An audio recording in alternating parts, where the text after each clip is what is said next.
Hi, folks. Lou here, and I'm going to talk briefly about mass market in entertainment and how that contrasts with games.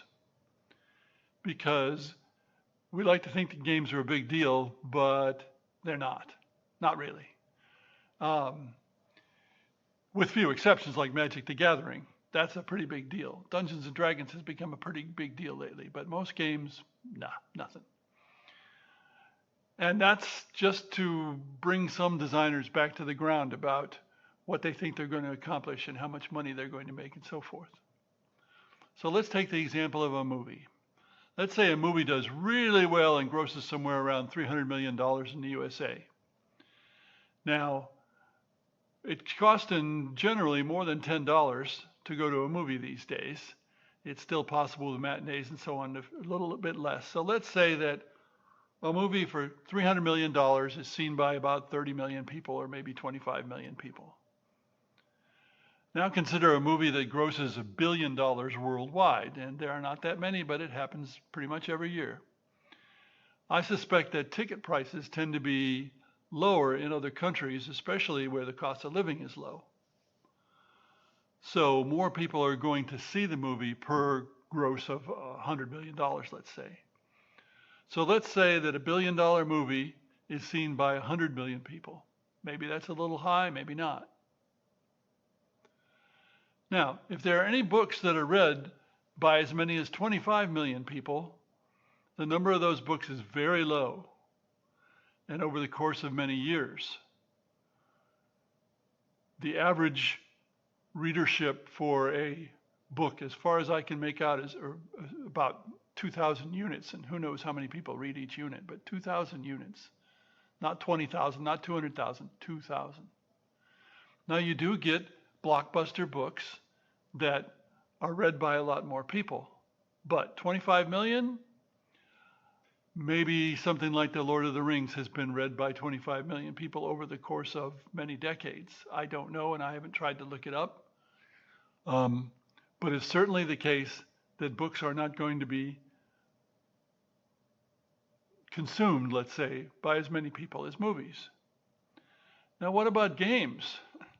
Well, Monopoly is an exception because it's been around for near a century, and it's the best-selling game all over the place, even though it's a lousy game. And so possibly hundreds of millions of people have played Monopoly. I wouldn't doubt it a bit. But there's only one Monopoly. There are some other games that are very well known, Scrabble, for example. But in general, games don't reach those heights. And they certainly don't reach those heights just after they've been issued, just after they've been released. Now, what is the average for a board game, for example? Well, it depends on who you talk to and depends on what kind of game you're talking about. War games, it's like 1,000 units nowadays. Now, in the heyday of Avalon Hill, it could be 50,000, 100,000 and more. But we're far from that.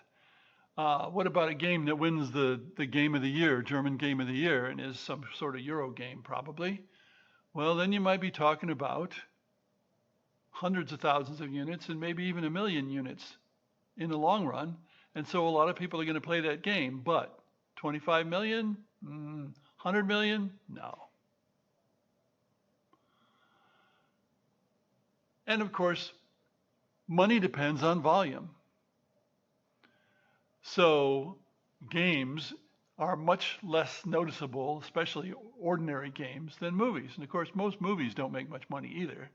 For all the movies that we see in movie theaters and so on, there's lots that don't get anywhere and they make $1 million or $500,000 or something like that. They just don't make it.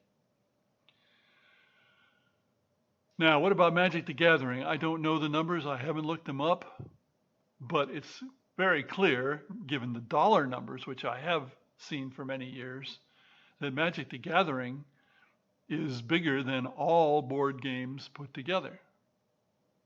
All of them, as far as money goes. And it sheds players at a pretty fast rate, something like 25%.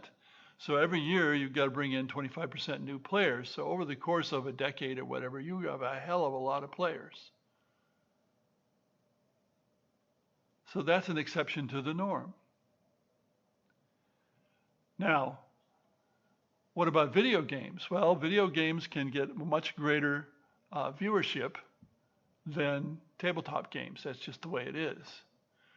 And so I remember reading about one of the Elder Scrolls games, Skyrim, which had grossed 1.4 billion, that's with a B, dollars in its first 6-7 years. And of course, it's presumably still on sale and still selling and making more and more in its number of units. That's getting kind of toward movie numbers. Although $1.4 billion, if it's a $50 game, isn't nearly as many as it sounds at first. Nonetheless, in dollar terms, it is there with the biggest movies. So that's another reminder that tabletop games, for the most part, are small potatoes compared to some video games. Now, of course, there's lots and lots of video games that sell 500 or 1,000 units, and their revenue is a few $1,000s and even much less. And I've had a video game published, and it's done better than average, but it still has not amounted to much. That's the nature of video games. That's the nature of digital, especially. Digital people expect to go down to free, and so a game like my Doomstar ends up being offered in bundles for a few cents, or offered for 97 cents. It was originally, I think, $10. That's the way things go. But there are, of course, video games that make a lot more money.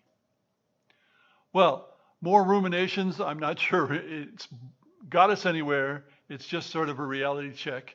And thanks for listening.